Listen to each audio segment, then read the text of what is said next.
In this video, we're going to learn how to calculate the equilibrium constant K for a new reaction based on information given in other equilibria. And what I mean by this is we can take other equilibrium reactions and manipulate them to get the desired reaction. As we perform these manipulations, the values of K will change in a predictable way. So the end result is we can manipulate other reactions and their corresponding values of K to get the value of K for our new reaction. And these manipulations apply to either Kc or Kp. You'll see in the examples today that we're given Kc values, but that's why I'm being somewhat generic in my explanation and just calling it K. So there are three situations that we will typically encounter. If a reaction is reversed, then the new K that I'm calling K new is the inverse of the original K. If a reaction is multiplied by a factor n, then the value of K is raised to that power, and K new equals K to the n. If reactions are added together, then their values of K are multiplied to get K new. And, as you might expect, there will be times that we see more than one manipulation. When that happens, you need to apply each modification of K to the new system. So at first glance, it might seem like this could be impossible. How are you going to be able to extract information from the target reaction and figure out how it's related to some other reactions? I think it's easiest to try to identify one or two substances in the target equation, no more than that, and see where they are in the given equilibria. In other words, are they on the same side of the arrow or are they on the opposite sides? This will usually give you a pretty good idea about whether a reaction will be as is or reversed, or if reactions need to be added together. Then you can determine if other manipulations are necessary. At the first step, don't try to identify where every substance comes from. Only pick one or two to start with. So we have our given equilibria and their corresponding Kc's at 25 degrees, and our target reaction is in bold. If I look at the equilibria, I see quite a few NOs, NO2s, waters. It might be more difficult to identify one of those as the substance that I'm trying to follow. HNO2, however, appears only in one place, so I'm going to start there. In my target reaction, here's my 2HNO2, and it's present as a reactant. When I go to find it in the target reactions, I find it right here. It's the same stoichiometry, 2 HNO2s, but in my given reaction, it's a product. So because 2HNO2 appears as a product in the original equation and a reactant in my target equation, that tells me that I'm going to have to reverse it.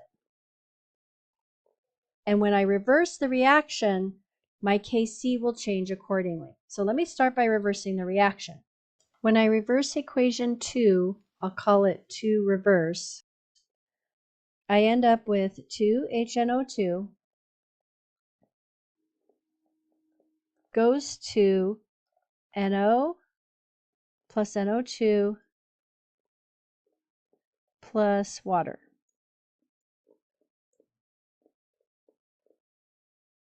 When I reverse an equation, I need to take the inverse of the Kc. So the Kc was 41.6 for equation 2, so my new Kc is going to be 1 over 41.6.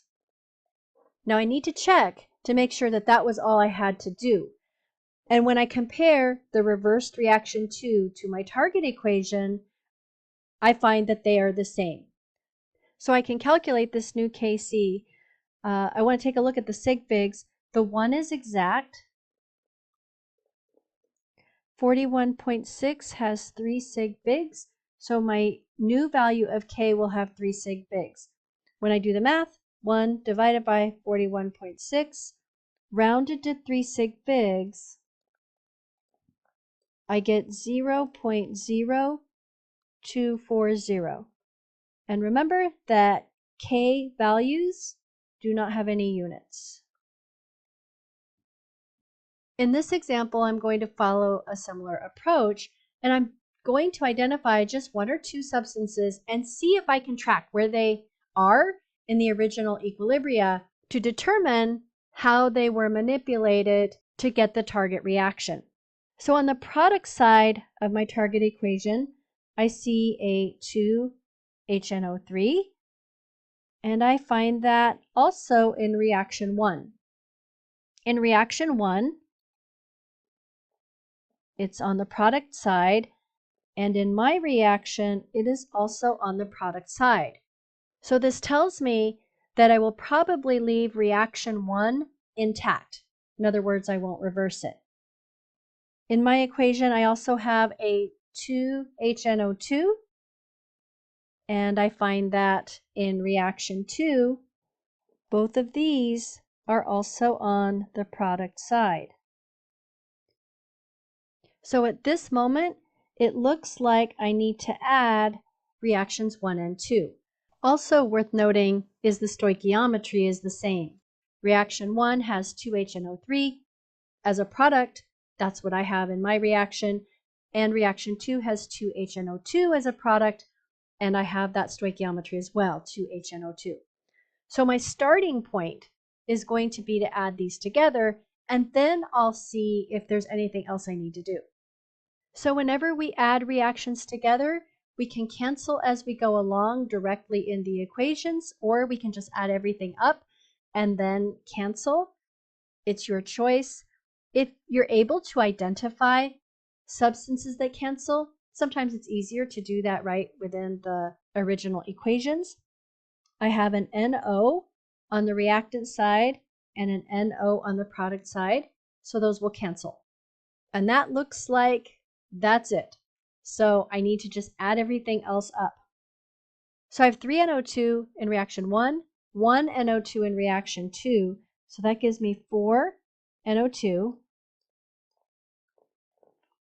I also have 1 water in each reaction, so adding those together will give me 2 waters. And then the only things that are left on my product side are the 2HNO3 and the 2HNO2. So comparing what I just did, adding those reactions together, to the target reaction, I see that I'm done. Now I just need to get my new value of Kc. So remember, if we add reactions together, we multiply the values of Kc.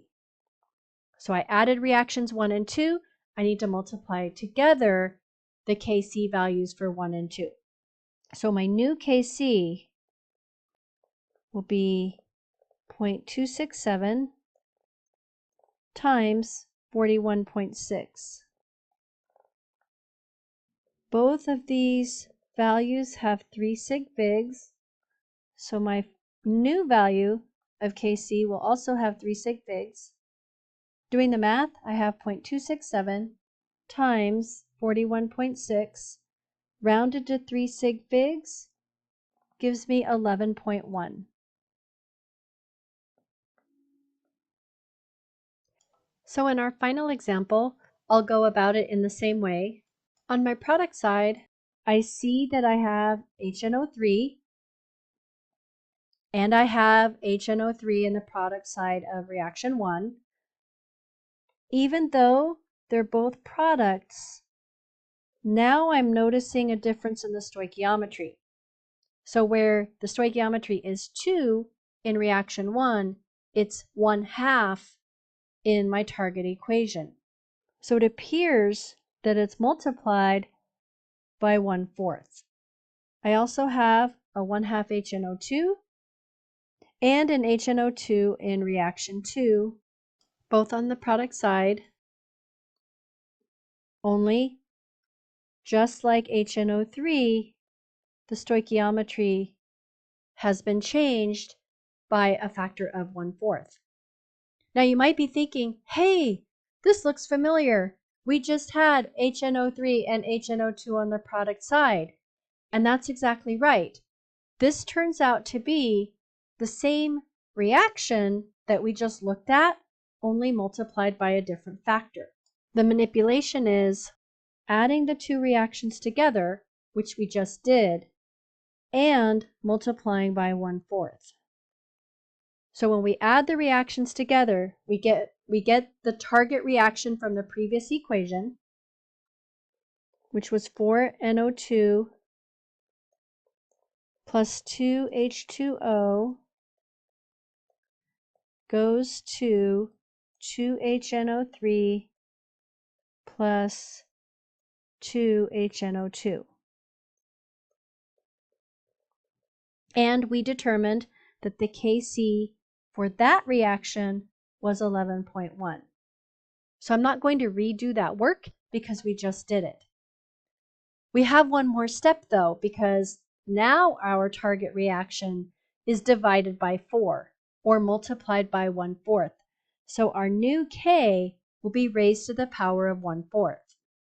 So I'll just use some of the space over here. K new equals the Kc that we had, 11.1, raised to the power of 1/4. The 1/4 is exact because we're basically dividing by 4, and the 4 is exact. So we'll need to keep 3 sig figs in our new value. So 11.1 raised to the power of 1/4, rounded to 3 sig figs, gives us 1.83.